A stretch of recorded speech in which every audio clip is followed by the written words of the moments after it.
यदा यदा हि धर्मस्य ग्लानिर्भवति भारत अभ्युत्थानम् अधर्मस्य तदात्मानं सृजाम्यहम् परित्राणाय साधूनां विनाशाय च दुष्कृताम् धर्म संस्थापनार्थाय संभवामि युगे युगे। हरि ओम। युवनादि अनंत निरुपाधि पदे प्रदिष्ठ कल्याण कृन्न किल जन्म वृतां वरिष्ठ पापान् निवारयति पाति च सत्सखेव स्वयं प्रसीदतु सनातन धर्मदेव। प्रिय दर्शकों, सादर नमस्कार। आज पुनः संस्था सनातन धर्म परिषद सूरीनाम की ओर से यह संदेश उपदेश नामक कार्यक्रम लेके आपके सम्मुख प्रस्तुत हूँ और इसमें धन खर्च करके इस कार्यक्रम को साकार करने वाले श्रीमान अजय जी, उनकी पत्नी और परिवार बच्चों के लिए ईश्वर से एक सुखद जीवन की याचना करता हूँ। चलिए, पिछली बार मैंने आपसे ये चर्चा की कि यह जीव सनातन है और न तो कहीं से आता है न कहीं जाता है। और फिर वासांसि जीर्णानि इस श्लोक पर व्याख्या की। और फिर आगे मैंने आपसे कहा था कि अगली बार हम अध्याय 2 और श्लोक 27 पर चर्चा करेंगे।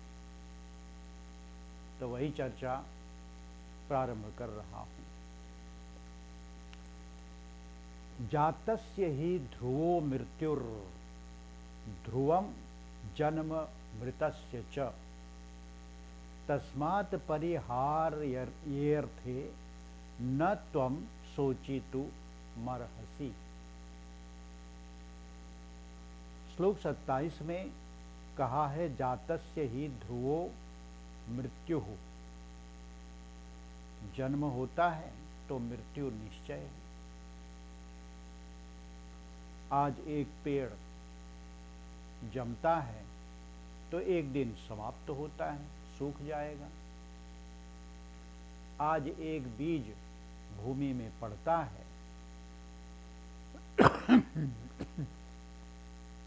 क्षमा करें, तो बीज अंकुरित होता है, पौधा बनता है, फिर वृक्ष बन जाता है, फिर टहनी, पत्ते, फूल, फल लेकर के और अवस्था को प्राप्त हो अंत में सूख जाता है। सदैव रहने वाला नहीं, क्योंकि सनातन नहीं है, सत्य नहीं है।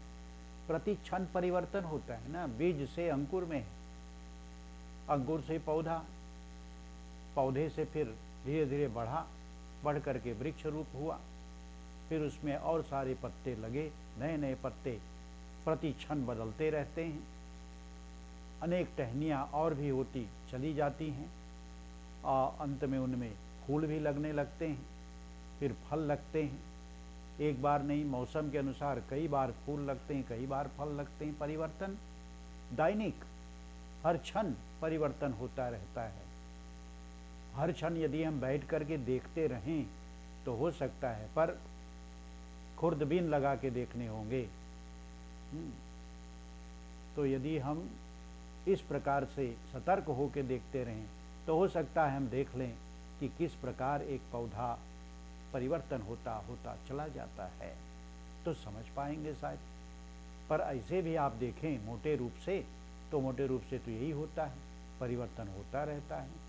एक बार नहीं कई बार फूल आते हैं, एक बार नहीं कई बार फल आते हैं, फिर फल कच्चे होते हैं, फिर पक जाते हैं, फिर गिर जाते हैं, फिर से भी फल आते हैं, फिर भी। तो यही होता है, परिवर्तन होता है। तो ये संसार जो है, जो भी कुछ है संसार में, तो इस शरीर के विषय में बात कर रहे हैं, तो इस शरीर की भी यही दशा है, तो शरीर की भी यही दशा है, परिवर्तन होता होता होता रहता है, और उस परिवर्तन का नाम है मृत्यु, उसे ही मरना। क्योंकि एक तो मर जाता है पहले, दूसरे का जन्म होता है। यदि वृक्ष में पत्ते मर जाते हैं, पीले होके सूख जाते हैं, तो दूसरे हरे पत्ते लग जाते हैं, नए पत्ते आ जाते हैं। तो एक का विनाश होता है और दूसरा उत्पन्न होता है, फिर विनाश होता है, फिर उत्पन्न होता है। यही तो संसार है। और शरीर भी इसी माफिक है, उत्पन्न होता है और मर जाता है। तो इसीलिए कहा जातस्य ही ध्रुवो मृत्यु। तो जो जन्म होता है तो मृत्यु निश्चय है। और ध्रुवो मृत्युर ध्रुवम जन्म मृतस्य च, और जो मर जाता है उसका जन्म भी ध्रुव है, निश्चय है, निश्चय उसका जन्म होता है। यहाँ पर एक प्रश्न आपका आएगा, क्या आप बोलेंगे यदि मुक्त हो जाए तब? हाँ, यदि मुक्त हो जाए तब तो फिर जन्म नहीं होता। मुक्त का मतलब वह पानी की बूंद सागर को प्राप्त हो गई, विलीन हो गई, अब वह बूंद फिर वापस नहीं मिल सकती। तो इस प्रकार जब मुक्त हो जाए, और वही अंतिम लक्ष्य है इस शरीर में आने का, क्योंकि और जितना भी शरीर हैं उन शरीरों में मुक्ति के कोई द्वार नहीं है। मुक्ति का द्वार यदि है तो मनुष्य के शरीर में है। मनुष्य शरीर इसीलिए जीव को शायद प्राप्त होता है कि वह इस शरीर में रह करके अपनी पहचान कर ले, अपने को जान ले, अपने शरीर से, संसार से अपने को अलग समझ ले, तत्व ज्ञान हो जाए, और तत्व ज्ञान होने पर अपने उस भंडार को जान ले जहाँ से वो अंश स्वरूप आया है, और उसे जान करके वही हो जाए। ठीक है, ब्रह्म जानाति ब्रह्म, ब्रह्म को जान ले और ब्रह्म को प्राप्त हो जाए, इसे मुक्ति कहते हैं। तो जब मुक्त हो जाए, हाँ, तभी दूसरा जन्म नहीं है, पर मुक्ति के अतिरिक्त कोई भी किसी भी प्रकार से उनका शरीर छूटता है तो जन्म निश्चय होता है। जैसे एक कीड़े को कभी आप देखें कि किसी वृक्ष पर, किसी पत्ते पर है, तो वह उस पत्ते को नहीं छोड़ता, पर जब दूसरे पत्ते को ठीक से पकड़ लेता है तब वो पहले पत्ते को छोड़ लेता है और दूसरे पत्ते पर चला जाता है। बिल्कुल इस कीड़े की तरह यह जीव भी इस शरीर को छोड़ता है पर दूसरे शरीर को पकड़ लेता है, उसकी अभिलाषा करता है और दूसरा शरीर प्राप्त हो जाता है। तो जातस्य ध्रुवो मृत्यु और ध्रुवो जन्म मृतस्य च, और जन्म भी निश्चय है। जो इस मृत शरीर को छोड़ करके जाता है उसका जन्म फिर निश्चय है। तो क्या हुआ? कुछ हुआ नहीं, आपके बीच में जो हुआ वो केवल परिवर्तन हुआ। आप भी एक घर को छोड़ करके दूसरे घर में प्रवेश हो जाते हैं, तो फिर दूसरे घर में बिल्कुल आराम पूर्वक आप पुनः अपना जीवन यापन करने लगते हैं। इसी प्रकार यह जीव भी एक शरीर को छोड़ता है, दूसरे शरीर को प्राप्त कर लेता है। तो क्या कोई वेदना, कोई दुख, कोई शोक क्यों होगा? नहीं होना चाहिए, नहीं होना चाहिए। हाँ, विह्वलता कारण है, तादात्म्यता कारण है, एकता कारण है कि शरीर के साथ में एकता आपकी स्थापित हो गई कि शरीर और मैं दो नहीं एक हैं। तो फिर कैसे हुआ? मेरा हाथ तो हाथ तेरा है, तब तो तू है। और जहां की हाथ तू नहीं है, तेरा हाथ है। तो इसी प्रकार इसके साथ ममत्व जो है, एकत्व जो है, तादात्म्यता जो है, यही हमको ये बना देता है कि हम ये शरीर हैं, और जहाँ की हम ये शरीर नहीं हैं, हम इस शरीर से अलग हैं। और ये ज्ञान यदि हो जाए, इस बात को यदि जान लें, तो व्यक्ति निश्चय ही अंत में मुक्ति लाभ कर सकता है। लगता है मैं भी यहाँ बैठे हुए भी यदि इन बातों को जान करके ऐसा सोचने लगता हूँ, तो मुझे भी लगता है कि ये कैसे संभव है। इस संसार में रहते हुए इसे हम संभव कैसे बना लें कि हम मुक्ति तक पहुँच जाएं, और जो भी आसपास है वे मैं नहीं हूँ, मैंपन को उनसे कैसे छुड़ा लूँ, मेरेपन को कैसे उनसे छुड़ा लूँ। बहुत बहुत ही कठिन लगता है। ऐसा है कि कभी असंभव ही लगता है, नहीं हो सकता। पर यदि स्थिर बुद्धि से विचार करें तो समझ में आती है बात कि हाँ, हो सकता है। और कैसे हो सकता है कि जैसे आप किसी काम में लगे हैं, कोई काम कर रहे हैं, आप महिलाएं घर के काम काज कर रही हैं, और पुरुष कहीं मान लीजिए घर वर बना रहे हैं, तो बनाते, ठोंकते, काटते, पीटते समय स्त्री आदि घर में बर्तन मांजती, भोजन बनाती और बच्चों को संवारती हुई भी दो काम कर लेती हैं साथ साथ। एक तो गीत गाती हुई सब काम कर लेती हैं, गीत गाता हुआ पुरुष भी सब काम कर लेता है।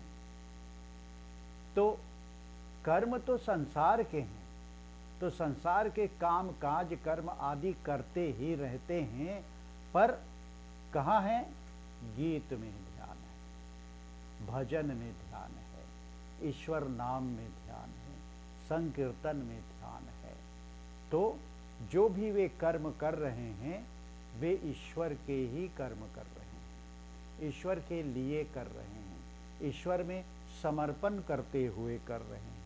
और जो इस प्रकार से ईश्वर में समर्पण करते हुए कर्म कर रहे हैं, समर्पित भाव से कर्म कर रहे हैं, तो वे ईश्वर के कर्म कर रहे हैं, जिन कर्मों के परिणाम स्वरूप इनको किसी प्रकार के उस जीव को भोग प्राप्त नहीं हो सकता। ठीक, तो इसी प्रकार यदि हम समझ लें कि हम संसार के सभी कुछ के साथ में रहते हुए फिर भी अपने को अलग रख सकें, तो निश्चय हो सकता है कि ये व्यक्ति संसार के संपूर्ण कार्य कर रहे हैं, पर जो भी कर रहे हैं प्रभु के लिए कर रहे हैं, और प्रभु के लिए कर रहे हैं, इसलिए उसके जो परिणाम हैं वे प्रभु के हैं, प्रभु के हैं, उस जीव के नहीं हैं। तो जीव जो है वो हर प्रकार के पाप और पुण्य, ये दो प्रकार के कर्मों के परिणाम होते हैं। इन परिणामों से वे मुक्त रहेंगे, और जब ये मुक्त रहेंगे तो मुक्ति ठोकर में है। इस प्रकार से वे रह सकते हैं। तो आगे कहता है श्लोक, तस्माद परिहार ये अर्थे न तुम सोची तुम अर्हसी, सोची तुम न अर्हसी। अब तक 3 बार गीता जी के दूसरे अध्याय में ये शब्द आया है, न अर्हसी।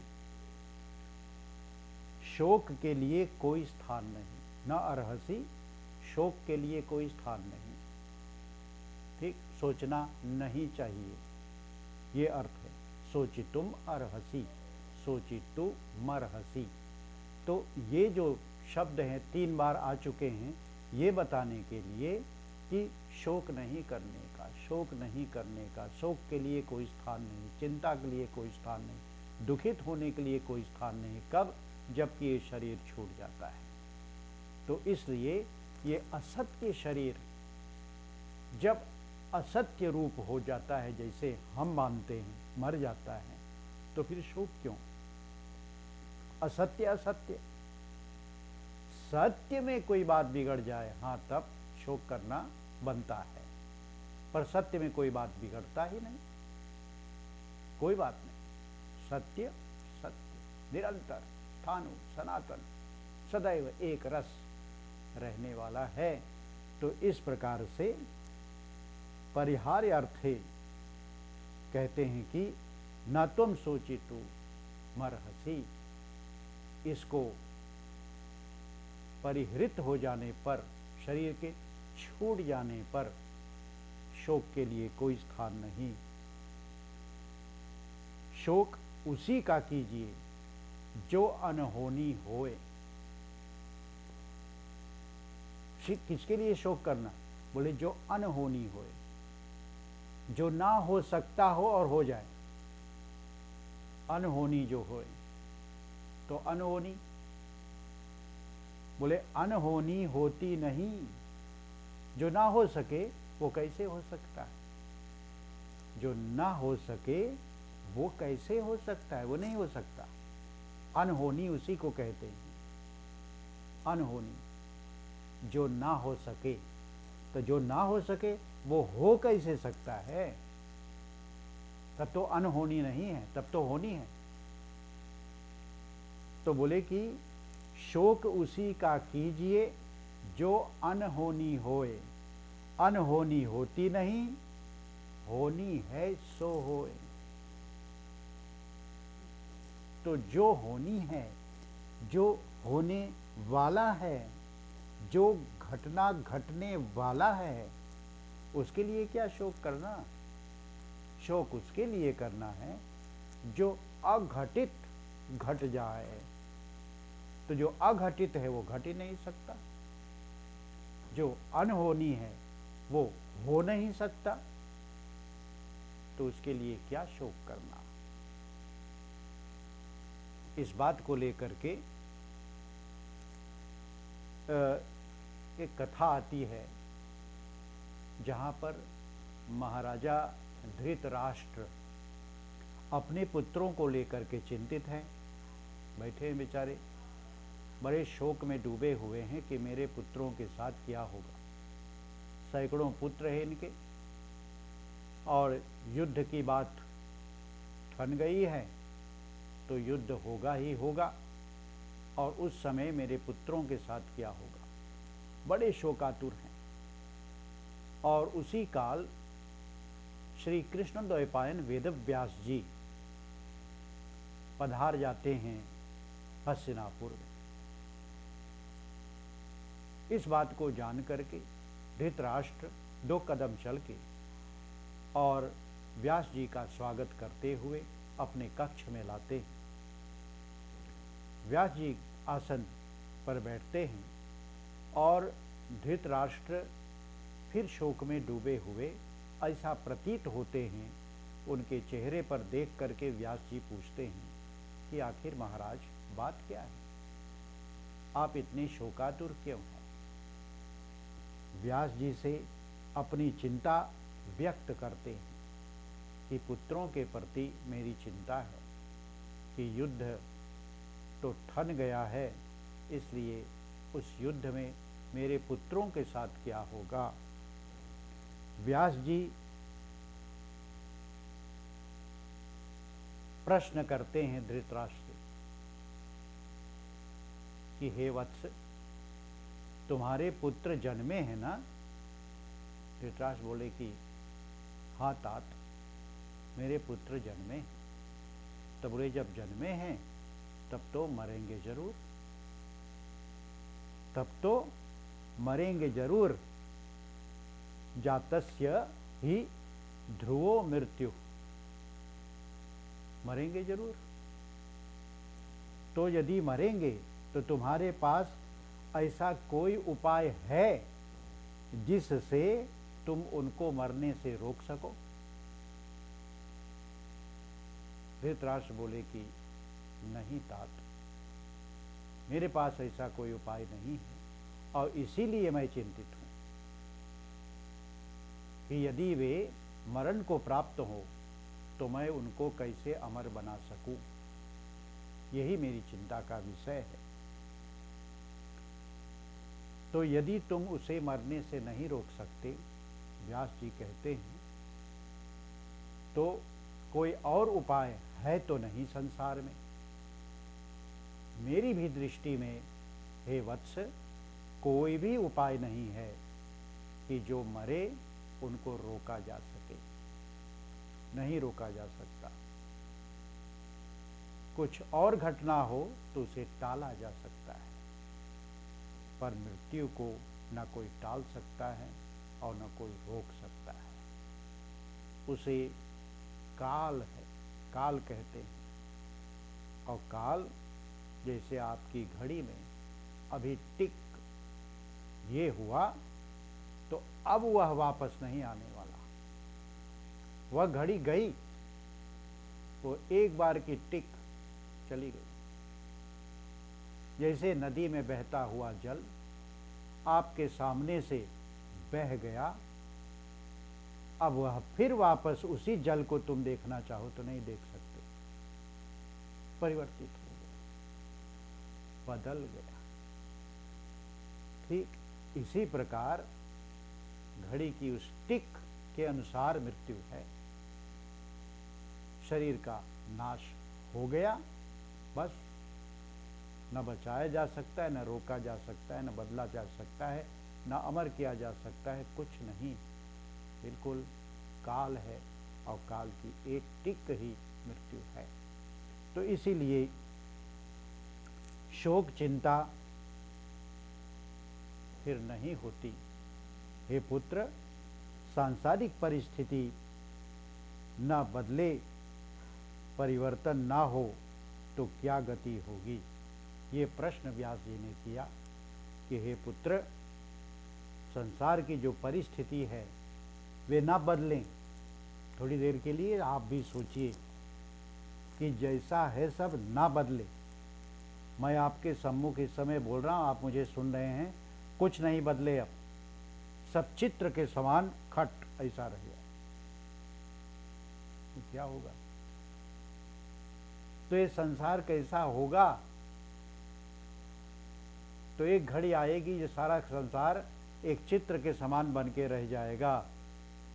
तो फिर कुछ और नहीं, टस से मस नहीं होगा।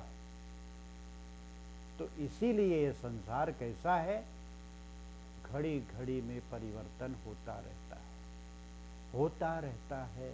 आपका ये बोलना, मेरा ये बोलना, आपका सुनना, आपका चलना, आपका सोचना, विचार करना, उठना बैठना, खाना पीना, जो भी कुछ हो रहा है परिवर्तन हो रहा है।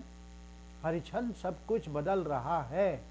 ना बदले तो बिल्कुल एक फोटो की तरह रह जाएगा। छत से आपने जैसे तस्वीर खींच ली, बस बिल्कुल उसी प्रकार। तो ये संसार नहीं। संसार का मतलब होता है कि संसरति इति संसार, जो सरकता रहता है, जो परिवर्तन होता रहता है, हर क्षण जो बदलता रहता है, उसे संसार कहते हैं। तो इसी प्रकार सांसारिक परिस्थिति ना बदले, परिवर्तन ना हो तो क्या गति होगी। उदाहरण देते हैं व्यास जी, गर्भ से जन्म कैसे होगा। तब गर्भ रह सकता है, जन्म नहीं होगा, क्योंकि परिवर्तन ही नहीं हो रहा। फिर बालक से युवा कैसे होगा, बालक ही बना रहेगा। हमेशा बालक ही बने रहो, आप भी बालक ही बने रहते, तो फिर बाकी आपके जो जीवन का संसार है, आपका अपना संसार जो है, वो क्या होता, नहीं होता ना। तो फिर मूर्ख से बुद्धिमान कैसे कोई हो जाता, बदलता ही नहीं ना कुछ। तो मूर्ख से बुद्धिमान कैसे हो जाता, रोगी से कोई निरोग कैसे हो जाता, बीज से वृक्ष कैसे बनता। तब तो संसार एक चित्र सा बनकर रह जाएगा। परिवर्तनशील का ही मरण है। जो परिवर्तन होता है, तो जो परिवर्तित हो गया तो पहले वाला मर गया, तभी ये परिवर्तित हुआ। गर्भ पहले मर गया, गर्भ नहीं है, तभी तो बालक हुआ। और बालक से फिर पौगंड, फिर अवस्थाएं बदलती गईं, तो बालकपन मर गया, पौगंड अवस्था मर गई, फिर जवानी मरी, तो अधेड़ की अवस्था आ गई। तो ये सब पहले वाला मरता है तो दूसरे वाला जन्मता है, परिवर्तित होता रहता है। अब डॉक्टरों से पूछा था भी पढ़ने के बाद, तो डॉक्टरों ने कहा कि हाँ, वास्तव में ये शरीर भी एक ही तरह से नहीं रहता। ये त्वचा जो है, ये चमड़ी एक ही तरह नहीं, ये भी हर क्षण बदलता रहता है, परिवर्तन होता रहता है। एक एक सेल जो इसमें है वे सेल बदलते रहते हैं। एक सेल मरता है, दूसरा जन्मता है, नया सेल बनता रहता है। तभी ये शरीर आपका हृष्ट पुष्ट ऐसा प्रकाशमान दिखता है। अन्यथा फिर ये ना मरे तो ये सारा शरीर बिल्कुल मुर्दे के समान दिखेगा। ठीक, तो इसी तरह से कहते हैं कि परिवर्तनशील का ही मरण होता है। परिवर्तन है और रहने वाला है, जीवात्मा कभी नहीं मरता। इस प्रकार से व्यास जी ने धृतराष्ट्र को उनके शोक से बाहर निकाला और उनको ऐसा उपदेश दे करके उन्हें खुशहाल किया। और तब धृतराष्ट्र इस बात को समझ करके और तब बैठे हुए फिर से संजय के द्वारा पूरे युद्ध को उन्होंने सुना, और सुन करके वहाँ पर भी ये शोकातुर हो जाते हैं। और तो संजय जी इनको उपदेश करते हैं और उनको ध्यान में लावा देते हैं कि व्यास जी ने किस प्रकार उनको और उपदेश किया था। तो इससे धृतराष्ट्र को थोड़ी शांति मिल जाती है। चलिए, आप भी इसी तरह से विचार करें और अगली बार हम पुनः आपसे मिलेंगे और गीता जी के इसी उपदेश को आगे बढ़ाने का प्रयास करेंगे। ये जो विषय है, ये मैं वहाँ तक जरूर पहुँच जाऊँगा कि और आगे मैं और क्या बोलूँ, पर और भी विद्वान होते हैं जो इसके आगे भी बोल सकते हैं और भी व्याख्या कर सकते हैं, नाना व्याख्या उदाहरण दे करके समझा सकते हैं। तो बहुत दूर तक व्याख्या की जा सकती है, पर जहाँ तक मैं पहुँच सकूँगा वहाँ तक आपके साथ चलूँगा, आपको भी वहीं तक ले चलूँगा। आप कुछ समझ सकें, जान सकें, तो मैं अपने इस वक्तव्य को सार्थक मानूंगा। चलिए, आज मैं आपसे पुनः विदा लेता हूँ और अगली बार मिलने का वादा करता हूँ। श्री सनातन धर्म परिषद सूरीनाम की ओर से आपको सुनने देखने के लिए बहुत बहुत धन्यवाद करता हूँ। हरि ओम। शांति शांति शांति। यदा यदा हि धर्मस्य ग्लानिर्भवति भारत अभ्युत्थानम् अधर्मस्य तदात्मानं सृजाम्यहम् परित्राणाय साधूनां